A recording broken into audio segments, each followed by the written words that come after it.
vehicle communications with these talking cars, with these black boxes. They're going to be recording the number of miles that you drive so they can tax you. They're going to be instantly giving you speeding tickets so that you can no longer be able to really drive your car. They're going to push people out of the cars into these self-driving cars.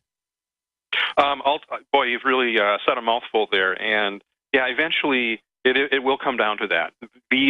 All of the technology that's available now, and you mentioned some of that, through black boxes, through vehicle-to-vehicle communications, and any number of other surveillance and communications technologies, yeah, you are going to be tracked pretty much everywhere you go. They'll know how you're driving, whether you're driving recklessly or exceeding the speed limit. And what's more is they'll be able to charge you accordingly based on congestion fees and things like that. So there's a social engineering aspect to this, which we find very troubling. We believe that people should be able to drive where they want to, when they want to, and how they want to, in an unencumbered way. But when you start putting incentives in place, like, well, you can't drive into the downtown area between 4 and 6 p.m. unless you pay double for the mileage, this gets into some very uncomfortable areas for a lot of people. And we see this coming up. Ultimately, though, who knows? We probably will have driverless cars, maybe not as soon as a lot of people think we will. But ultimately, yeah, I think we will see that in probably, widespread in 15 to 20 years. And then who knows what happens after that? There's still a lot of questions regarding I think it's going to happen much sooner than that. That's the only thing I would disagree with you on. I know that we both agree that moving about in the country, moving about anywhere, that should be a basic fundamental right. And it is a very dangerous situation that we're put into when the government takes control of transportation. I think, John, that's been what's behind the war on cars for a very long time. The government wants to control our movement. They want us to be dependent on them to move around, and they will be able to do that with these driverless cars. The head of Uber has already gone on record saying, you know what makes taxis, what makes our service expensive is that dude in the car. And once that dude goes away, we get very cheap. And you know what else goes away, he says, is private ownership of cars. I think it's very important for us to come together with organizations like yours.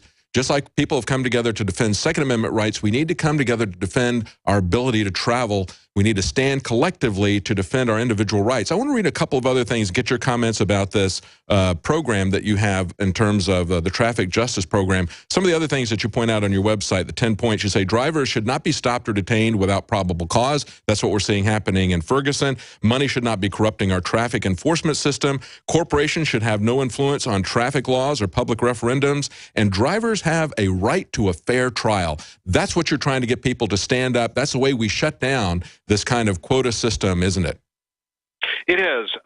We believe that people should fight every single traffic ticket they get. We know it's a hassle, but really the only way to reform a corrupt traffic justice system that is geared towards generating revenue above all else is to get people to exercise that system and to point out its flaws, to take advantage of it, and ultimately to break it down. Unfortunately, it's very hard to do. We estimate that about only 5% of people who get traffic tickets ever bother to fight them. And of course, that if you don't fight your traffic ticket, you've lost already. I mean, you're throwing up your hands, you're making that payment, you're getting points on your license, and you'll never know what you could have done had you gone to court and stood up for yourself. And that's the only way that a system like this is going to change. Well, they make it very enticing for you to compromise on your rights because they'll raise the level of the ticket to a higher, and then when you come to them, they'll say, well, I'll tell you what, we'll knock a couple of miles off of it. We'll make it so that you don't get points on your insurance, et cetera, et cetera. So they'll try to get you to compromise your fundamental rights. You have to hang tough, because this is about something that is far more important than just your ticket. It's about rolling back this illegal system that compromises our due process, and it's about standing up to a government that says that you're not going to have due process. I don't know how many states there are. Maybe you can speak to this. Here in Texas, you can check a box and say that you want a jury trial. Yeah, some states will allow you to have a jury trial for a traffic ticket. Many do not. We would encourage everyone, if they have that option, to to take it through a jury trial. Fighting a traffic ticket sometimes is a little John, bit we got to like go to a break. Hang on. We'll be right back, and I want you to tell people what you do to help people fight this in court. Stay with us. We'll be right back with the National Motorists Association.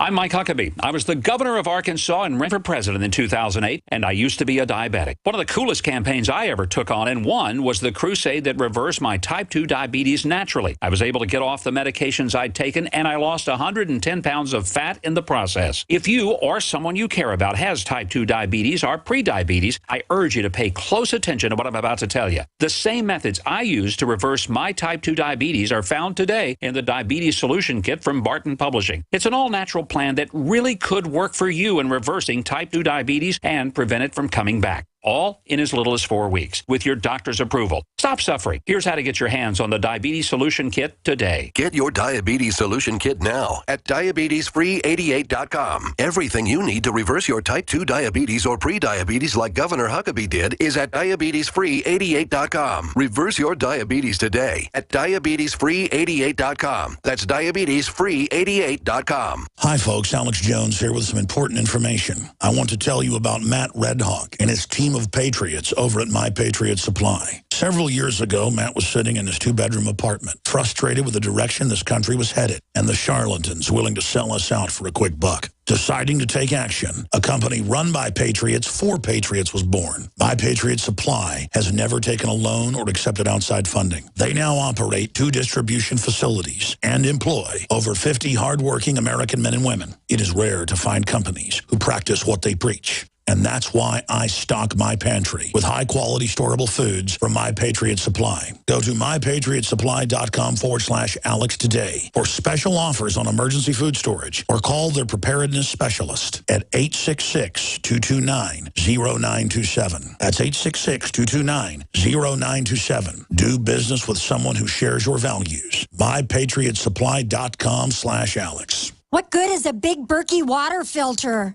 We get that question a lot here at BigBerkeyWaterFilters.com. And in a word, the answer is protection. Protection from water main breaks, E. coli contamination, environmental chemical spills, pesticide runoff, chlorine taste and smell, and all forms of fluoride. Plus, Big Berkey water filters are the original gravity water filter system and most trusted on the market for a reason. Tested by multiple independent NSF EPA certified labs, they are the gold standard in water purification. At only 1.7 cents a gallon, a single set of filters can last for 5 to 10 years. That means big savings. Big Berkey, the one that's powerful enough to purify stagnant pond water. Get a Big Berkey today at BigBerkeyWaterFilters.com. GCN listeners receive 5% off all ceramic filter systems. Visit our website or call 1-877-99-BERKEY. That's 877-99-BERKEY. Big Berkey Water Filters, for the love of clean water.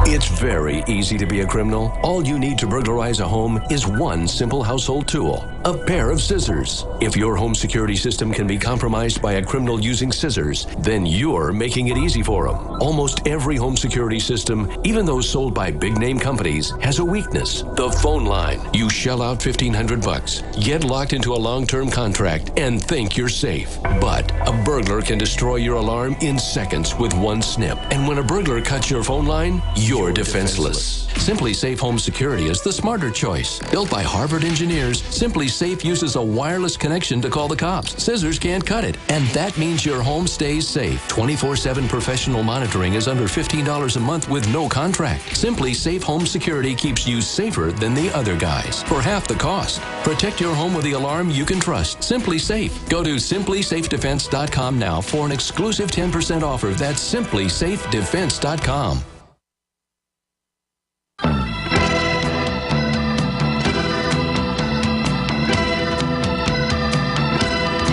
Welcome back to the Alex Jones Show. I'm David Knight, and we're talking to John Bowman of the National Motorists Association. Their website is motorists.org. This is an organization that was started in 1982 to combat the 55-mile-an-hour national maximum speed limit. They were successful in getting that returned. I want to talk to him in this last segment we have him for about the assistance that they offer people to fight traffic tickets in court and the incentives that they offer for people to do that. You know, we have a right to travel. We have a right to move about freely. it's one of the worst ways that government can control you if they can restrict your movement. We should be very concerned about the efforts to do this. But of course, the way they typically enact these kind of controls is to do it illegally. So we're going to talk to him about that.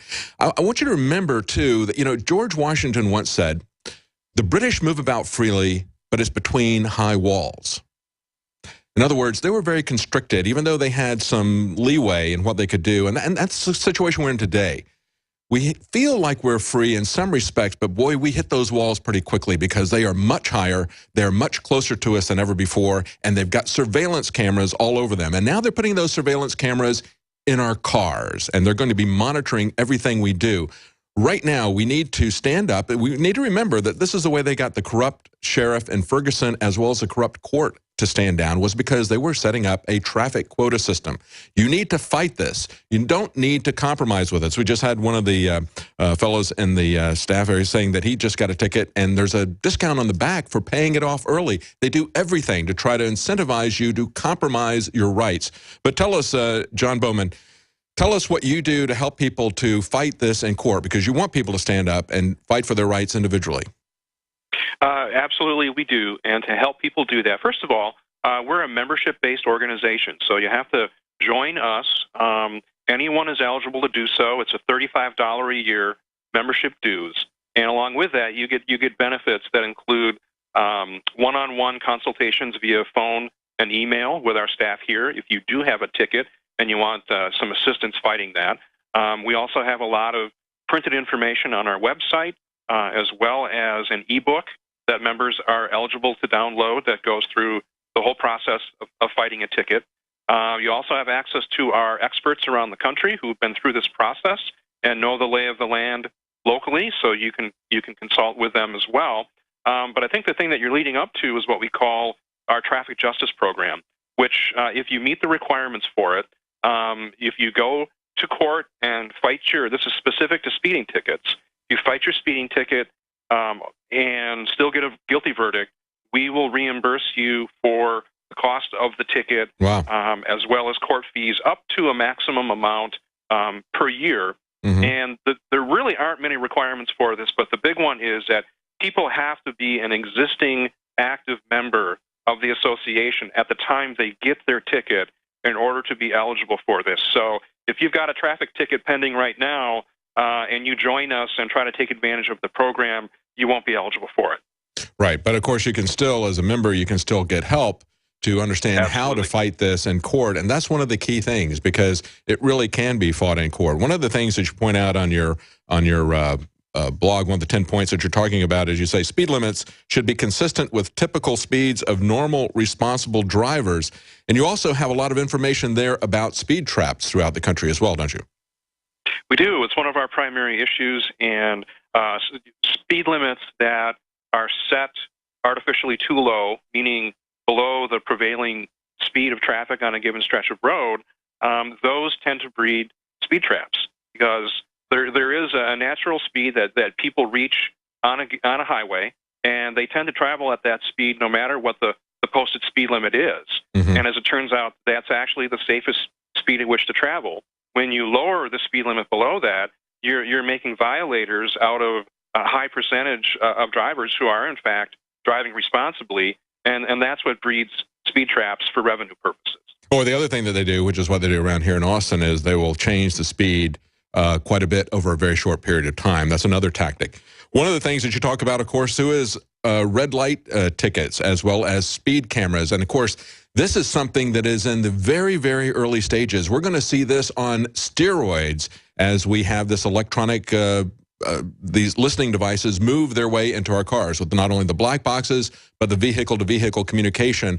Even before we get to driverless cars, we're going to have that kind of situation coming in on steroids. And so we need to get together and fight collectively against this. And I think organizations like yours are going to be very important for us to stand up for our rights to be able to travel. Otherwise, they're going to have us in corporately owned cars owned by a couple of companies like Uber, and we're going to have all of our movements controlled and watched, aren't we, John? We are, and couple that with things like national IDs, the Real ID Act that yes. Is going to be coming full force next year, And certainly there are going to be more and more barriers to traveling freely around the country. Absolutely. Thank you so much for joining us. John Bowman, motorist.org. It's a National Motorist Association. We'll be right back. We're on the march. The